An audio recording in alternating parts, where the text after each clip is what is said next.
عمر فينيش waxaan kula talin lahaa inuu qashinkan faraha badan qof walba uu yiraahdo gurigaaga hortiisa iyo geesihiisa ha nadiifiyo ma ina la wadaagi kartaa inta aad Muqdisho ku sugnayd waxyaabay kugu la yaabka badnaa aad la kulantay waxyaabay ugu la badnaa waxa weeye marka magaalada dhex marayo waxaan arkaa biyo daadad biyo iska fadhiyo jidadkii jarjaray jidadkii oo jabsan qashin meel walba yaalo fayadhowrkii iyo dawladda hoosena ay waxba ka qabaneen marka waxaan kula talin lahaa aniga ahaan marka America ku imid America hadii waraaq yar aad jidka ku tuurtid hadda tiishkaas oo kale jid hadda ku tuurtid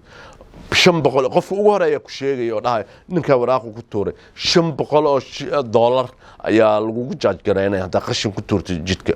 inta waxa qashinkii meel walba iska yaalo waxaasan kula yaabay aan waxba dawladda ay ka qabanin dawladda hoose ay wax ka qabaneen fayadhowrka ay waxba ka qabaneen waxyaabahaas kula yaabay laakiin sida kale aan waxaan u haysay 30 sano dagaalka iyo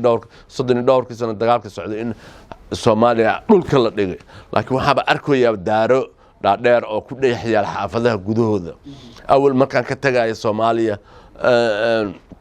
jidadka baa daarar lahaa laakiin hadda xaafadaha gudahooda daarar ku yaalo apartmentooyinkaas dadku kireystaan oo raqiisa marka waxaan dhihi lahaa qashinkaas laga aruuriyo dhagaxaanta jidadka lagu gooyo laga aruuriyo si hadda jam traffic wadooyinka dhaco si baabuurtu ay wadooyinka xaafadaha ay dhex mari karaan nadaafadda ma wanaagsan fayadhowrku waxba ma qabto dawladda hoose waxba ma qabto labadaas shaqo ku leh nadaafaduna waa important adduunka hadii kale cudurro ka dhalanay hadda looda iyo ariga jidadka iska lugeynaya bacahaas ay cunayaan bacahaas hadday cunaan bogu uga dhagayaa boga haduu uga dhagana neefku iska dhimanaya marka bacahaas iyo qashinkaas jidadka la dhoobaya ha laga nadiifiyaan dhihi lahaa dadka dibadahan waa soo laaban lahaayeen dibadaha uma baahnaa laakiin qashinkan markay arkaan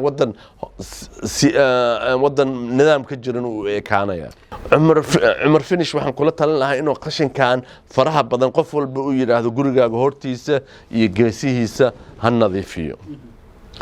meel dhamaystir ay qashinka geeyaan ha loo sameeyo dhamaystirkaasna baabuur qashinka qaata in loo sameeyo marka hadda Maka al-Mukarrama kaliya nadiifiyaan kuwa subaxda aroorta marka soo tooso waxaan arkaa Maka al-Mukarrama oo ay nadiifinayaan wadankii magaaladii Xamar ilaa Afgooy is haysataa ilaa Balcad is haysataa waa wasaq miirana iyo jidadka jabsan jidadkana in la sameeyo ficnaan leh